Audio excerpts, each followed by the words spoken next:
Dr. Stephanie Zwonitzer is a doctor of nursing practice, a certified nurse practitioner, and the founder of Revive Institute of Sexual Health, dedicated to hormone optimization and sexual wellness. Her path into this work began in urology, where she found herself confronted daily with something she hadn't expected: how little people knew about their own bodies and how rarely anyone was given them a safe space to ask. Rather than accepting the gap as normal, she set about addressing it, founding Revive and hosting her own podcast, Between the Sheets with Dr. Z. She trained as a cardiac, surgical, and geriatric nurse before going back to earn a master's and doctorate. She joins us today to talk about what happens in intimacy when hormones shift, what too many people are quietly putting up with, and why she believes sexual health isn't an indulgence, but an essential part of fully feeling alive. Gosh, there's a lot there. There is a lot there. Yeah. When you hear somebody reading it out, it's like, gosh, did I do all that? Yeah. Apparently you did. Let me sort of start by going back a little bit. So you grew up in Wisconsin, which you said meant sex ed amounted to abstinence, work to marriage, and one partner. How much of, I guess, almost the lack of knowledge you had then is a direct response to what you're doing today? Yeah, I think 100%. So, when we grew up, it was the standard, women get periods, men get hair, and their penises get bigger, and don't touch each other until you're married. And that was really it. There wasn't this embodiment of pleasure and that sex can be more than just procreation and things. And as I became an adult and as a practitioner, I would have people ask me questions that I thought were really basic knowledge and common sense, but as I look back and reflected, I knew them because of my training and the extra education that I had sought out. And they didn't know it. I wouldn't have known it had I not gone to school. And so that really fueled me to want to put out quality education and really get into this field where I can help people who never got the education in the first place. And it is such an integral part of our relationships and, our overall wellness. So it really just sat with me and just really fulfilled me when I could help people with this part of their lives. And do you think the fact we have such a lack of knowledge is partly, I don't know, is it societal? Is it religious? Because I think one of the, obviously, when we hit puberty, we're sort of trying to figure out what's going on. We want to sort of touch ourselves and sort of create our own pleasure, but then we're sort of, our hands slapped away. Don't do that; it's dirty. Do you think there's something in how society views intimacy, relationships altogether? I do. I think that is a big part of it. I think we were taught to, like you said, not touch yourselves. I think it's both society and religion, to be quite honest with you. I grew up in a very rural area where everyone belonged to either the Lutheran Church or the Catholic Church. It was very rare that someone didn't go to church.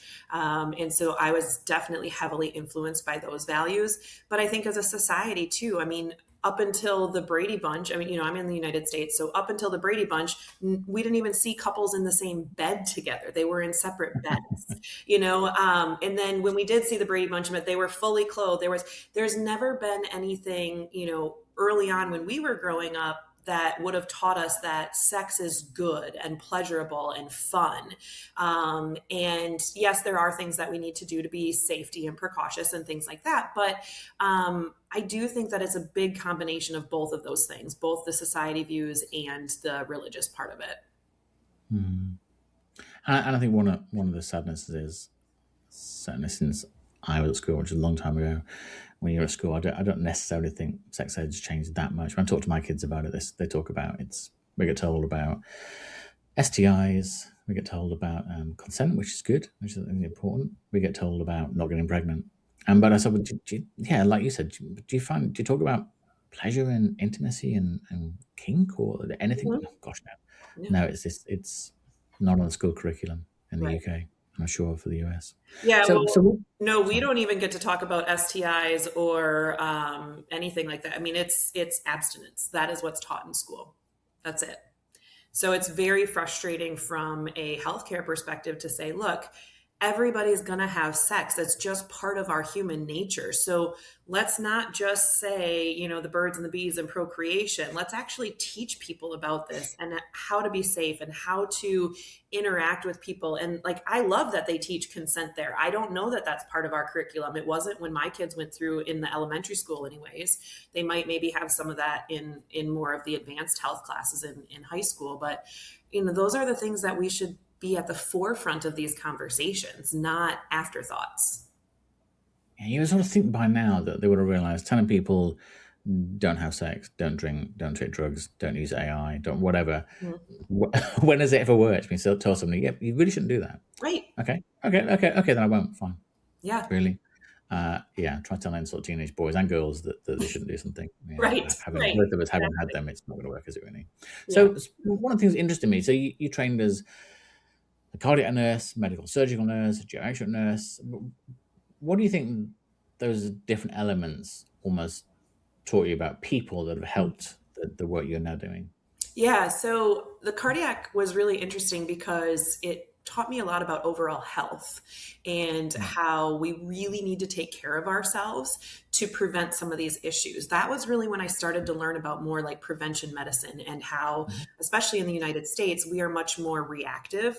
Once you have a disease, once you have the heart attack, once you have the stroke, then we start treating you.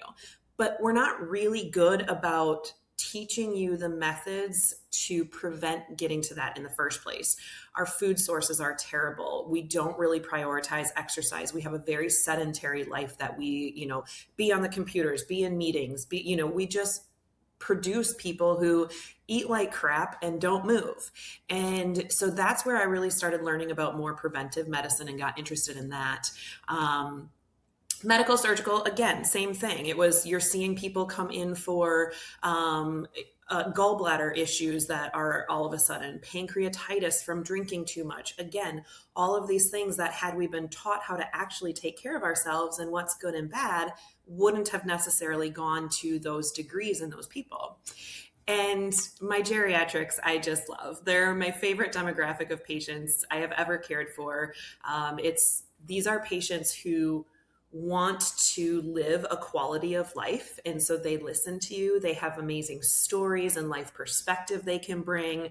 And so that just really brought home to me, again, that preventative medicine. The more you take care of yourself earlier in life, the less disease and the better your later life is going to be. And seeing a 65-year-old patient who is in a wheelchair with multiple conditions and things like that because they didn't take care of themselves. And in the next room, seeing an 85-year-old who's still completely taking care of themselves with very few issues, maybe just had a fall and that's why they're in the hospital. Like seeing those two rooms next to each other was just very eye-opening. Like, okay, we need to take care of ourselves before the problems are happening. But across all of those boards, one of the things that was never talked about was intimacy. No one asked these patients, how are your relationships? How is your intimacy? When I worked as a cardiac nurse, I never even knew that having erectile dysfunction was one of the first signs of heart disease. And so there's like all of these little things throughout all of my different areas of nursing that I did that prepared me for what I'm doing today and kind of set this fire inside of me to help people realize how much their sexual wellness is connected to their overall wellness. And when you landed in urology, what was it about that particularly engaging? I guess there's a sort of straight line from that to where you are now, really. So what Yeah. was it about that? Absolutely. To be honest, I didn't know I was going to love it. I was in an internal medicine job that I really did not enjoy the environment I was in. And so I was kind of just looking for anything to get me out of there. And I had some friends who I had worked with at other jobs that were working for this urology company. They're like, Steph, we have openings. This would totally fit your personality, things like that. And so I went ahead and applied, and I just fell in love with it. It's an area that you really get to make a dramatic change for people. If they are having issues going to the bathroom, that's super obnoxious and interruptive to our lives, right? Whether that's you can't get the pee out or you can't hold it in. And so being able to help with that. And then in turn, urology does a lot of sexual medicine. Erections, pain with sex, penile curvature, women with vaginal pain or lubrication issues, prolapse, all of these things fall under the urology umbrella. And so I was exposed to them. And that was the area that I just really fell in love with, how dramatically we could change people's lives, saving relationships when men had erectile dysfunction and their partner thought it was because they didn't like them anymore. And it had nothing to do with that, you know? I didn't really care about your kidney stone. I mean, I'm sorry you're going through it, but that just didn't light my fire. Whereas when you come in with sexual concerns, that really lit my fire. And I really want to help you with that. So that's kind of been the trajectory of me. But the urology and the sexual medicine are always hand in hand. But not all urologists specialize in sexual medicine. It's definitely a niche within the urology umbrella. Mm-hmm. And it's really interesting. And I think one of the things you sort of alluded to there a little bit is that I think there's still perhaps a belief that once we hit a certain age, and perhaps as a man, I mean, my erections aren't the same as they were when I was 18, for goodness sake. Absolutely not. My wife's going through perimenopause, menopause now. So there's almost that sort of quiet voice sort of saying, well, you had a good run. You know, Yeah. you're in your 50s now. That's it now, really. You know, just enjoy what you enjoy, but don't think about sort of sex. And I know both of us have been to see the doctor. Sorry, this is not asking for free therapy. I'm just giving as an example. So the doctor's very much right. Here's some, you can take HRT or don't take HRT. That was literally the conversation that people have in the UK.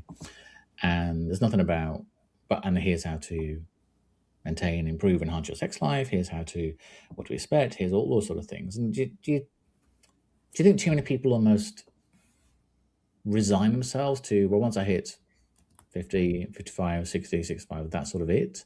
It doesn't feel like there's enough awareness, guidance, support to help people have fulfilling, intimate relationships in their 70s, 80s, for goodness sake. Absolutely. So I think that it's very interesting, and that, it's absolutely in people's minds that they're just going to have issues. They're just going to stop having sex someday, that intimacy is just not a part of your life once you hit a certain age. And that's just not true. It's very much a part of every phase of our life. And erectile dysfunction, although it's extremely common, is not considered normal. There are causes of that. There is heart disease, because it is all about blood flow. People who have diabetes or high cholesterol, they can have issues. Men who have had injuries to the pelvis can have issues. And then there's the psychological side of things. If you are really stressed, really depressed, if you have too much going on at work, you might not function correctly. If you had a difficult time getting an erection a couple weeks ago and now you're trying again, that psychology of, am I going to get one? Am I going to get one? Is it going to be good enough? That can stop you from getting an erection. So they're really multifactorial. And I think it's really important to know that, and to have those discussions with your providers, because it is so common and so normal. Well, not normal, but it's so common that it feels normal. It's not a difficult conversation to have when you find the right provider, but it is very difficult for some men, especially, to have those conversations when they don't necessarily feel supported. And so that's one thing that I've really tried to create, is an area where you can come in and talk to me about anything. And I'm very supportive, and we'll joke around a little bit. We'll make a little bit light of it so that it's a little bit more comfortable. But, and I also think when you brought up the HRT, that can definitely help. But especially with erections in and of themselves, they're so multifactorial that I'll have some guys get on their testosterone replacement therapy, and it didn't make a difference in their erections. And then they're really upset.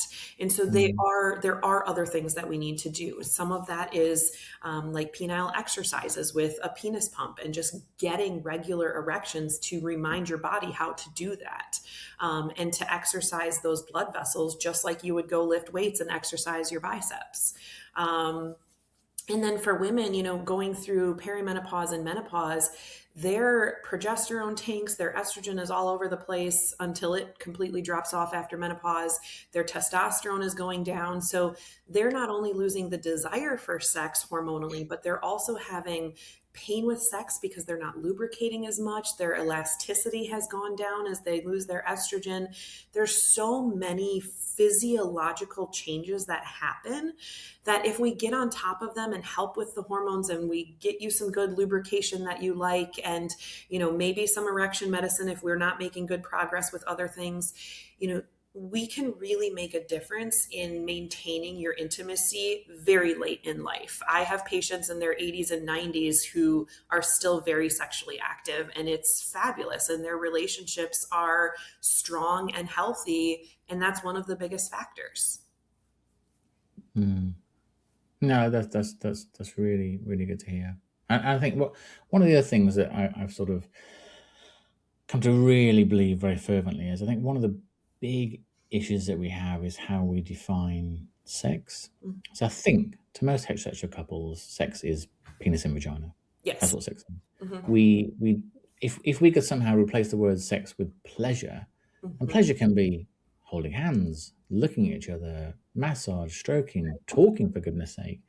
But I think, if we almost have this sort of checklist, like kiss, touch you here, taste you here, blah, blah, then we have sex. Then it's very performative, it's very orgasm centric, and if we don't tick the final box, that's it. I fail somehow. I think that's one of the big. I don't know whether that's something you subscribe to. That the way we think about pleasure is very, very performative, which I think makes it so much harder. If forget the pun, or not harder. It makes it so difficult.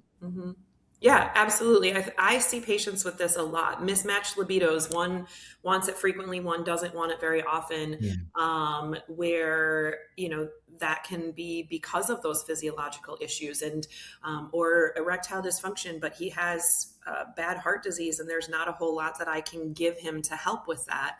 And so we talk about other ways of intimacy, because P&V, penis and vagina, is not the end all be all. We don't need penetration for pleasure. For men to have a less firm erection, you can still have an orgasm with that. You might not be able to penetrate, but you can have, oral sex. You can have using your hands or your partner's hands. You can use like a masturbating type tool. Mutual masturbation I'll suggest sometimes for patients who, especially when if it's a heterosexual couple, the female partner maybe doesn't even get pleasure from penetration, or not enough pleasure. Yeah. She wants external stimulation, and he doesn't get firm enough for penetration anyway. So you can play with each other and then play with yourselves, but be there together. Like you said, snuggling, having a good makeout session, just talking while you're laying naked together. Those are all forms of intimacy. So if we take penetration off the table and we take orgasm away as the ultimate climax, and really just focus on enjoying each other, that really brings a whole nother level to our intimacy. And one thing I like to suggest to patients is take that outside of the bedroom first and learn how to find pleasure throughout your everyday. And then it becomes easier to find pleasure in the intimate situation. So for example, I'm having my coffee right now. I love my morning coffee. I don't care if it's decaf, caffeinated, but I do have my creamer in it and I absolutely love it. When I drink it in the morning, I take a moment to just enjoy it and be like, oh, that's really good. When you step outside and the sun hits your face, take a moment to just say, oh, that just feels really good. And if you train yourself to take these moments of pleasure throughout daily life, then when you're in those intimate situations, you'll allow yourself to find pleasure in the smaller moments of intimacy and not just the penetration and the climax. It makes a huge difference. Yeah, I think that's so interesting. I think I completely agree. I think we as a society, because of our smartphones, because of multitasking, because of distractions, we don't wholeheartedly consume the moment. And you're talking about coffee, so I had I had a nectarine earlier on, and it was as soon as you get a nectarine, it's just the perfect. And I took my time. I went outside, sat in the garden, was just talking to my dog. eating this nectarine and really feeling the sun. The taste of it was sensational. I could literally have had the same nectarine whilst on my phone or whilst talking to somebody else, and I wouldn't. And so often you ask people after a meal, "How was the meal?" "Yeah, it was great." What did you eat?" What was it? They're literally, but not. And I don't think we have that generally through society. I mean, one example I always give. So I remember watching a video clip of a Taylor Swift concert, and I think 95% of the audience were watching the concert through their phones.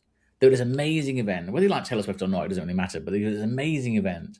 You paid $1,000 for a ticket. You had to have a hotel. You've traveled. You were looking forward to so long, and you're watching it through your phone. You're not literally. So whether that's food, coffee, concerts, film, sex, whatever, if you're actually in the moment, without being sounding too woo-woo about it, or you're present, Yeah. it makes such a difference, doesn't it?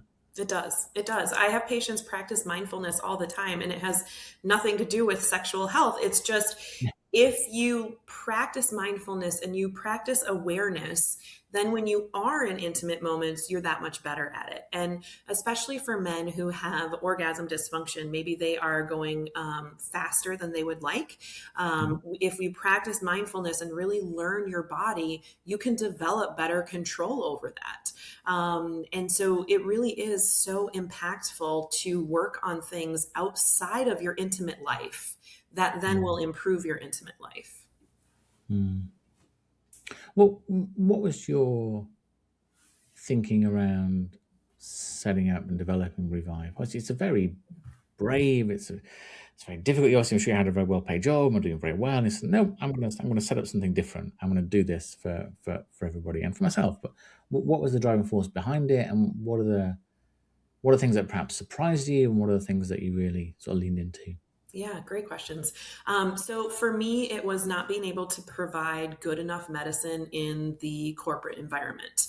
Okay. You have 10 to 15 minutes with these people. And when you're talking about very sensitive topics, it is really difficult to cover that and cover it well in that short period of time. You've barely told me about your erection issues, and I've got to move on. I don't even have time to get to your orgasm issues or whatever. And so that was part of it. And the other part was my females coming to me and saying, my GYN doesn't want to help me with perimenopause. My primary care doesn't know how to do the hormones. I don't know who to go to. And so I really wanted to provide these services to my patients and to provide them without the constraints of insurance. I don't want to have to only have 10 minutes with you. I want to spend as much time as we need together. I don't want to only be able to prescribe certain medications that insurance says that they're allowed to prescribe. I want to make sure I'm prescribing what's best for you and what you need.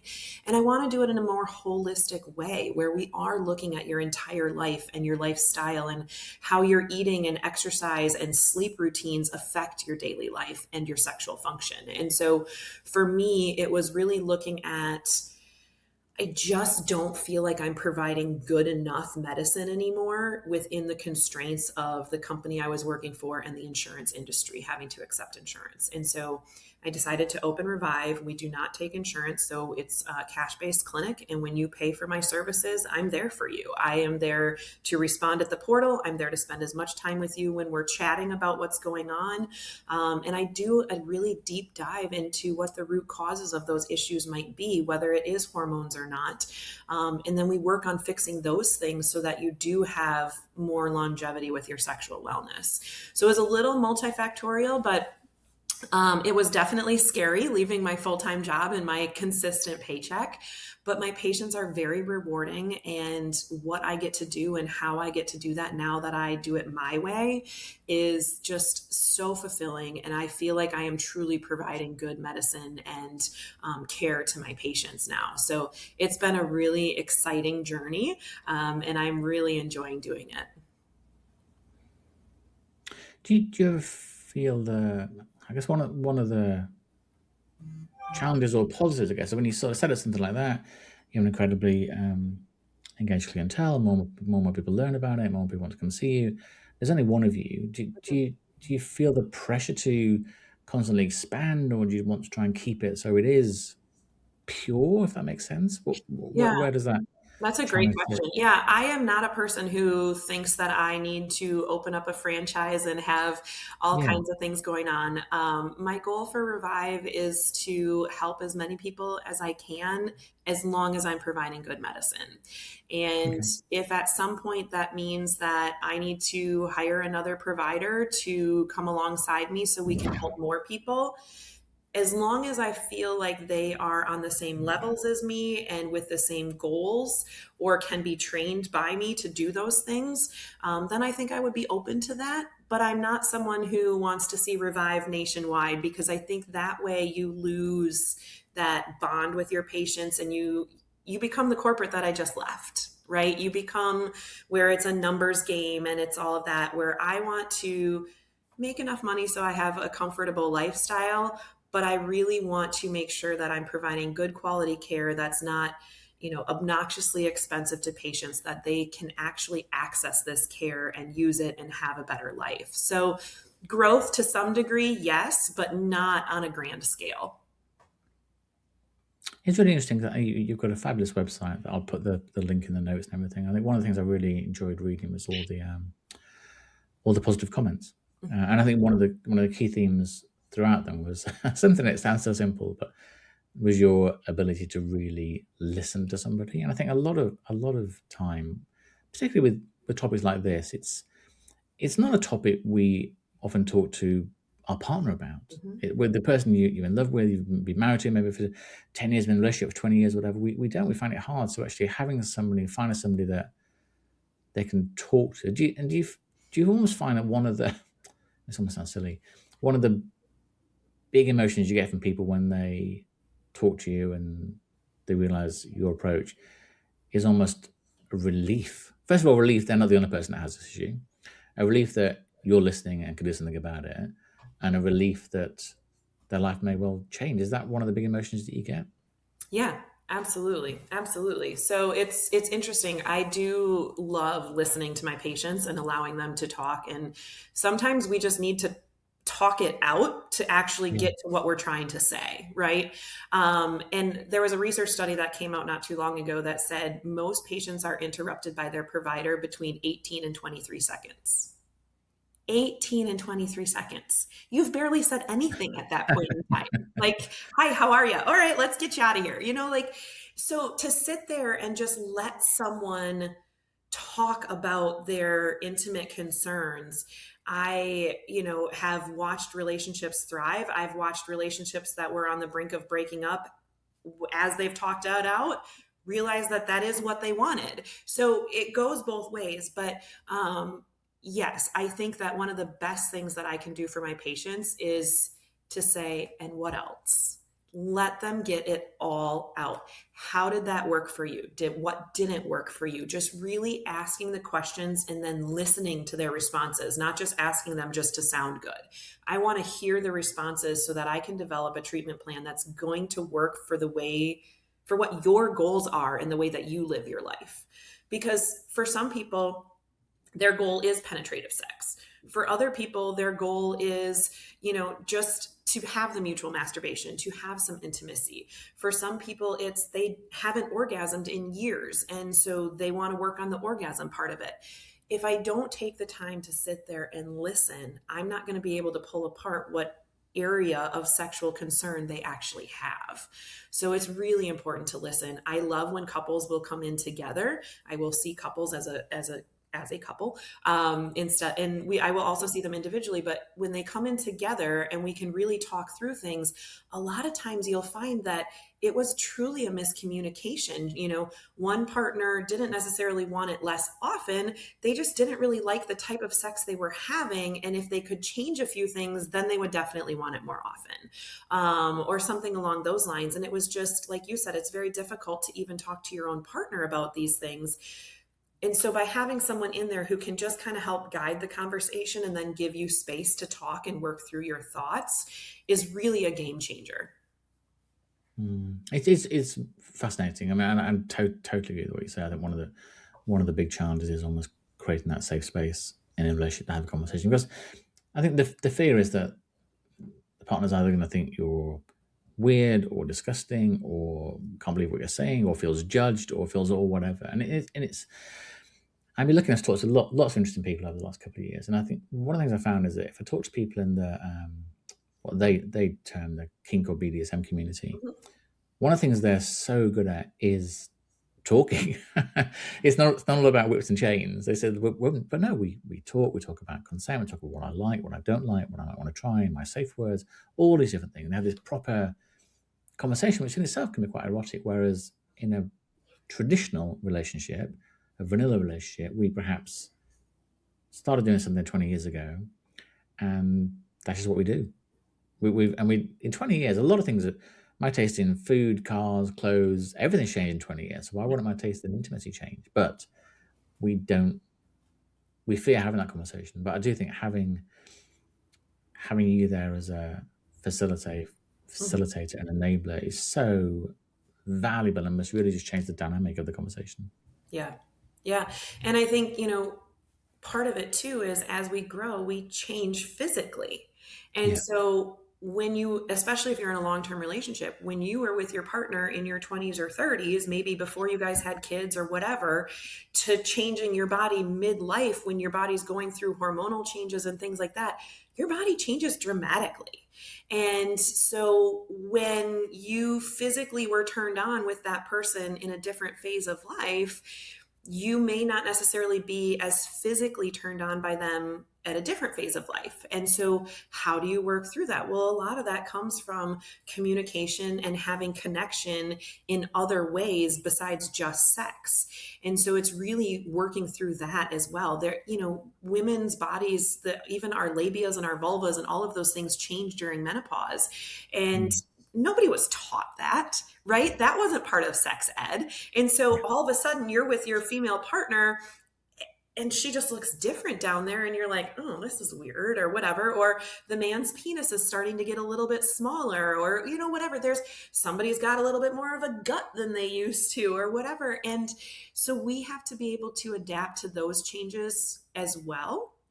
And that can be really difficult. And those conversations can be very difficult between partners. And so sometimes, again, it's having that third party say, well, yeah, of course you've changed over the years. What about, your partner? Was it that first physically attracted to you? Was it really their, the way that their body was structured, or was it their personality and their vibrancy, their eyes and their smile?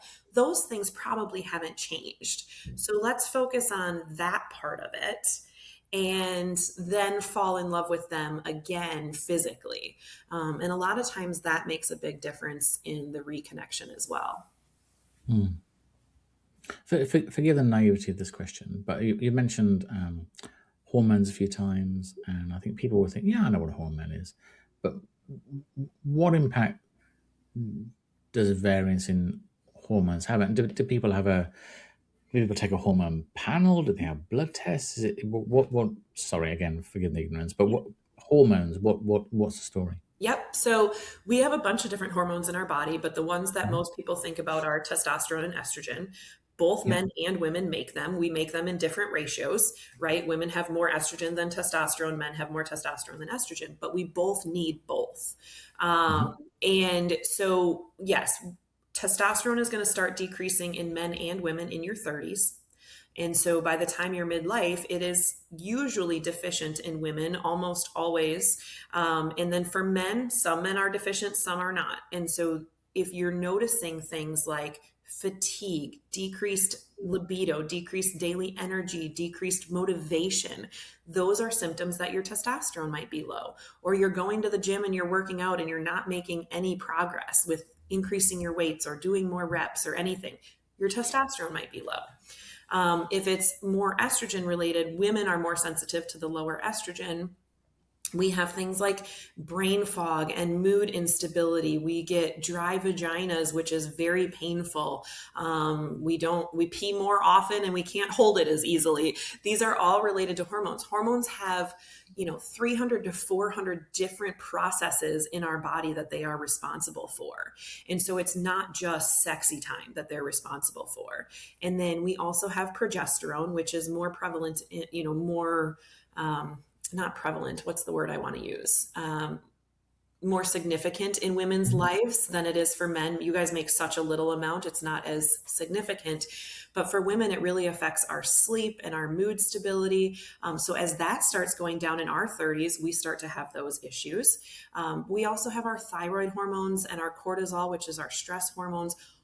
All of these work together in a very intricate pattern to keep us in our healthiest, happiest state.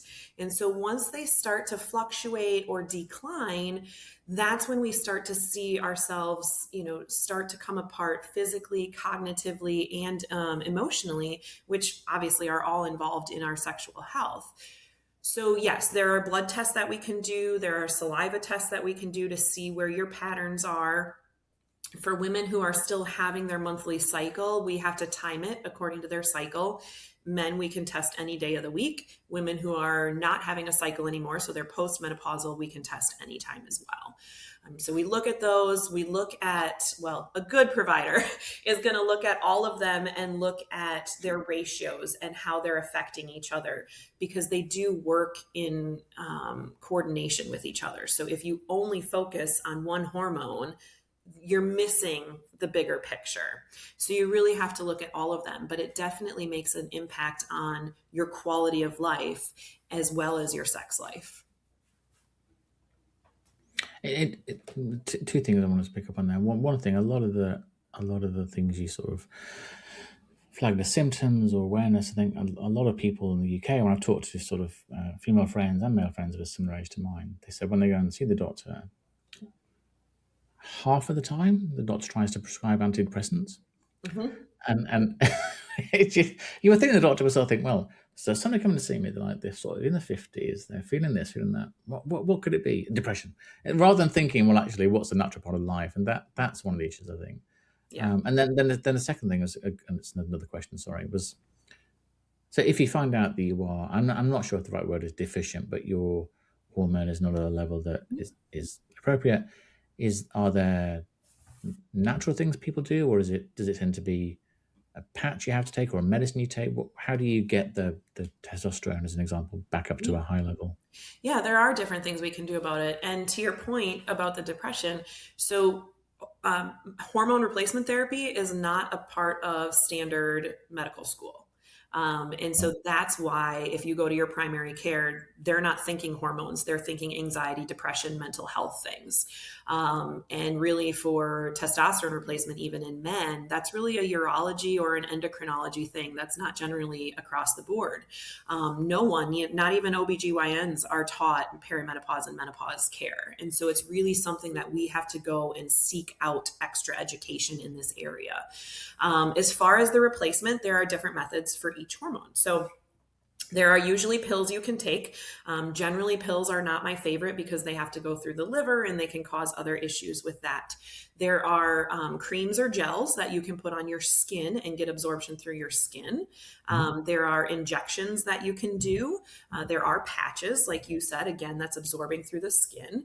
And then there are pellets that you can have placed by a provider in the fatty tissue of your back end and have that they slowly dissolve over time. Some people really like them. They're not one of my favorites because once they're in, they're in. And if you're not reacting well, there's nothing we can do about it until they wear off. So they work very well for some people. Some people are huge proponents of them. It's just not one of my favorite methods. I prefer either the transdermal through the skin, so patches, creams, or gels, or the injectables tend to be my go-tos for my patients. Do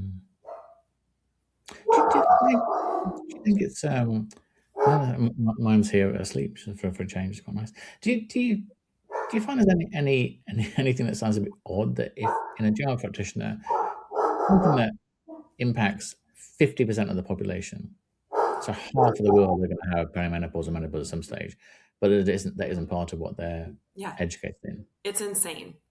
And I think that's starting to change. But Okay.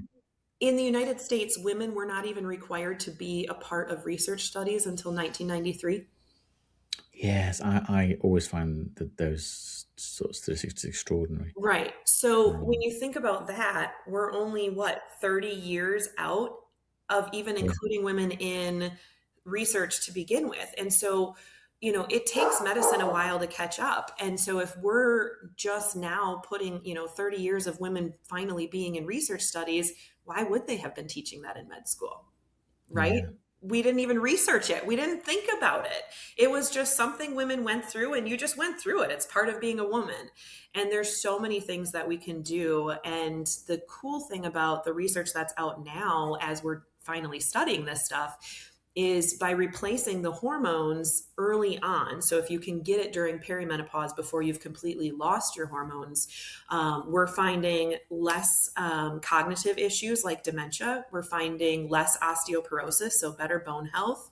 We're finding less cardiovascular disease and less cancers. So these wonderful things that our bodies already make for us, and we have bioidentical, meaning if you look at them under the microscope, what we're giving you and what you made yourself are exactly the same. When we can do that, why wouldn't you take them and feel better and live a better life and a longer, healthier life? And so I think we're going to see more changes as we go forward. I do think that this will start to be taught in school. But we're just so far behind because women for so long were just looked at small versions of men. And what we know now is that's so not accurate from an internal perspective, right? Thank Not you. just physically looking at you that Yeah. you can tell the difference, but internally our bodies function very differently. And so we have to take that seriously and do the appropriate research and the appropriate treatments for that. Yeah, I spoke to somebody last week, and they were telling me that the clitoris wasn't fully mapped or detailed until sort of turn of the century, like 2000. Yeah. They realized that it had 8,000 nerve endings compared to the penis, 4,000 nerve endings, and it just Yep. even from a even from a commercial point of view, there's like 4 billion people out there. There's a pretty big market to leave completely untapped. Yeah. It just feels, but it's across everything. So car seat belts, all those things were designed for men, not for women. That's why they literally cut your breast in half, for goodness sake. It just is such a weird thing. Just flicking onto your podcast, Between the Sheets. How not that you weren't busy enough, but how do you find doing that? It's a great, and I've loved listening to some episodes. It's very warm, it's very approachable, it's very accessible, and I guess it gets a voice out to many more people. How do you find the experience of recording those? I love it. When I started Between the Sheets before I even opened Revive, because I really was just feeling the lack of education and the lack of talking about sex and sexual health. And so I started it because I just really wanted to dive into that world more. And I have met some amazing people and, other providers, different avenues of sexual wellness. So I've talked to sexologists, pelvic floor physical therapists, sex therapists, all these different people who bring their own perspective in. It's made me a better provider. It has taught me different aspects that I didn't know from the urology perspective of sexual medicine. And so it's been really great that way. I have so much fun with it. And it really has been just an absolute pleasure in my life to work on this and bring it out as a weekly episode. It's very good. I think one of the things I've heard you sort of talk about things that people perhaps wouldn't necessarily cover. Talk about sort of sex toys and pleasure aids and things. And I think there's still a lot of practitioners, a lot of medical providers don't talk about those things. Do you feel it's important to talk about those things and to recognize there's some amazing things out there now that didn't exist sort of even 5-10 years ago? Do you feel it's important to talk about those things as well? Absolutely. Yeah. I generally call them wellness tools, sexual wellness tools, because some people don't like the toy idea of it. Because that makes it sound like, oh, I don't play with toys. Like, that's not me. But they're amazing. For example, constriction rings or cock rings, they really help men maintain their erection if that's an issue for them. You can get the ones that vibrate and have some fun with it too, but the ring in and of itself actually helps maintain erections. Men who have a little bit of vibrator stimulation to their prostate, whether it's from the external, like in the perineal area, Mhm. or through the rectum, that can increase their orgasms and bring them more pleasure. Vibrations are known to increase blood flow, so vibrations can help with erectile dysfunction as well. For women, there's different vibrators that you can actually help with your pelvic pain syndrome. There are vibrators and different techniques to help with external stimulation, where most women, about 80% of women, get better orgasms clitorally. And so there's good stimulators there. And again, it all comes down to pleasure. So what feels good to you? And you can't always get that from your partner. Sometimes you need a tool or a device to help with that. So I love talking about it. I think this is a great area to reinforce consent. I know my friends and people that I know that are participating in lifestyle activities like BDSM and things like that. Consent is huge in that Mm. community. And I Yeah. think that's one thing that the general community could learn better about from them is the consent form. Not that you have Mm. to sit down and write out an actual form, but just that talking about things like, hey, I really wanted to try this. Would you be open to that? And then you have the ability to say yes, no, or sure, but I need it in this setting, or yes, but I need to be able to trust you enough to stop if I end up not liking it. And then the aftercare part of it, try something, but then talk about it afterwards. Did you end up actually liking it, or was the idea of it sexier than the actual act or the actual toy or whatever? I think they're a huge part of it. Plus, it gives you something new and fresh, right? One complaint that I hear from my patients, they're like, I've been married to this person for 40 years. Is it just that I'm not interested in them anymore? Is it just that it's not spicy enough anymore? Well, I don't know. Throw something new in. Go to a hotel that's different. Grab a toy that's different. Try it in a different position or a different room of the house. Any little change that you can do all of a sudden makes it new and fresh again. And so it doesn't have to be that you need a new partner. It can just be that you change up something about what you're doing and how you're doing it. Yeah, there's a huge amount there, and it's super fascinating because I think that's one of the issues and reasons people have affairs. I guess I think they'll go away with somebody, they'll sort of with a man or a woman to a beautiful hotel room and have a great time. There's no kids there. There's no washing. There's no laundry. There's no dogs. And of course, you're gonna have a bloody good time. Exactly. But Exactly. you're probably the same as me. I would growing up with kids in the house and stuff. The best sex we ever have is in a hotel. If we ever happen to manage to get away for a weekend or a few nights or a night, for goodness sake, it's just different. Yeah. And I think that's really yeah, that's but I think also with pleasure aids, etc. I think one of the things that a lot of people didn't do when they sort of hit puberty is to work out what we enjoy for ourselves. Some of Mm-hmm. the people I talked to said, have you ever just spent an hour or 2 hours just by yourself Yep. in a bedroom or wherever, just exploring your own body? No. So I think so many people don't have a self pleasure practice, Right. and I think so many toys or aids are amazing for self pleasure, Mm-hmm. which is wonderful. But yeah, and if we don't know what we love, we're sort of expecting our partners to be a mind reader, and Yeah. that's honest. And then the other thing I wanted to talk about, just mention about consent, Mm-hmm. and I hadn't necessarily tuned into this before, and as my issue, but I was talking to someone in a podcast the other day, and she was saying that after lots of discussion and something she wanted to do, and with a partner, they had anal sex for the first time. And she said it was fine, but Mm-hmm. I don't want to do it all the time. She said the problem now is that almost her consenting that once, that's now added to that's part of the roster now. So we do this every time now. So she's having to have that conversation with them. No, just because I wanted it on this Saturday in the middle of August, it doesn't necessarily mean I want it every Friday night now. Is Right. that ongoing consent? It's not just because you consent to something once doesn't mean that's it forever now. You've got Right. to have that discussion again and again. Yeah, absolutely. I completely agree with that. Yeah. Mm-hmm. So one of the things that I wanted to ask you, be very generous with your time. I promise not to keep you much longer. Is some people must come to you at times in their life when they feel they're having difficulties, where they feel that they can't come back from where they are. So some really challenging, and I'm sure sometimes traumatic Mm-hmm. incidents and conversations. How do you almost protect and nourish your own mental well-being? Because there's no point in you carrying the trauma with you. You want to show up with the best version of yourself you can. How do you nourish yourself? Yeah, it's such an important thing.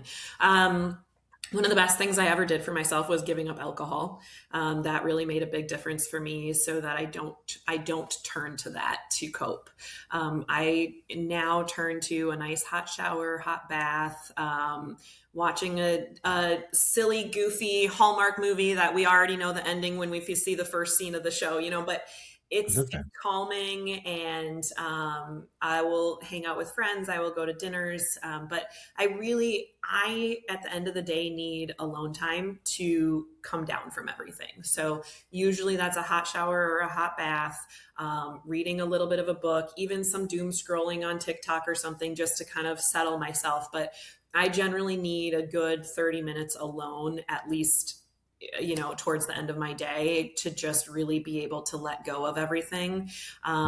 When I was commuting and working in the corporate world of medicine, I had a 45 to 55 minute commute. And so by the time I had got home, I had processed. There were days where I would not drive home with anything on the radio or podcast or anything going, and just have silence, because I needed to process. And then there are other days where jamming out to Madonna from the 80s is how I let go of everything. So, kind of whatever my mood is that day and how I need to release, but I definitely need about 30 minutes a day to myself to be able to do that. Yeah, the alcohol one's interesting. I stopped drinking about 14 years ago. Yeah. And similar, there's not something I ever reach for now. It just doesn't ever enter my head, really. But it's funny, on for the almost a series of comedic events, my daughter lost her phone in the ocean at the weekend. And apparently it's illegal for a 19-year-old not to have their phone with them all. So I gave her my phone. I was without a phone for 40 hours. Yeah. And it's amazing. So when I went out for a walk, didn't have a podcast playing, and when I was sort of doing stuff I wasn't doing scrolling, I was just, it was amazing how much. I remember by sort of 9 o'clock on Monday morning, it's like, my God, I've done all these things. Yes. Without even realizing. But actually being outside, just walking the dog and just listening to what was going on around me, wow, really, it really sparked me up for the whole day, really. So just two more questions. So one is, if someone listening, or somebody listens to your podcast, somebody comes across your website, if they've perhaps been putting off, or maybe they've got themselves into a place where they think this is just life now.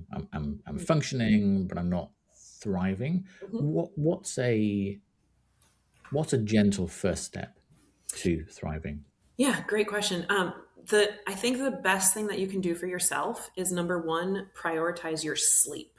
Our sleep impacts everything that our body does. It helps balance your hormones. It helps your body repair. It does all of these things. So the first thing that you should do is prioritize sleep. You want to get somewhere in that 7 to 9 hours of quality sleep, right? Not just laying in your bed, but quality sleep. So turn everything off an hour before bed, read a book, not a Kindle. I love a Kindle, but read an actual book so that you don't have the blue light.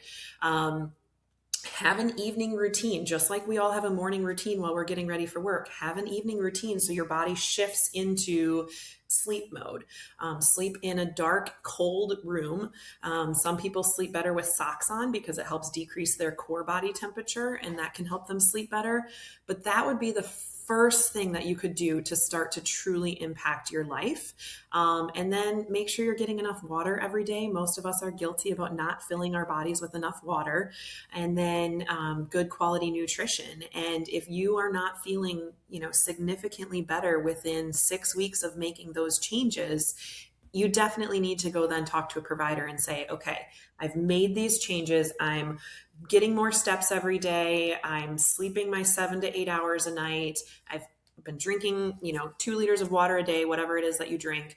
And I've been improving my nutrition, but I'm still fatigued. I still have no interest in sex. I still have no interest at my work. I'm not as good at my job as I used to be. That's when you're really needing the intervention from a provider. Are you very good at following your own advice? You can't ask me that. Yes, of course I am.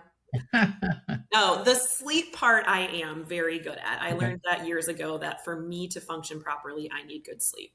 The sleep and the water, I'm very good at. My nutrition could definitely improve, especially right now. I'm selling a house and moving and things like Yeah. that. So I do not want dirty dishes in the sink when people come to look at the house. So, there's been some fast food and things like that. But I do try to practice what I preach for the most part, but I could definitely improve just like all of us could.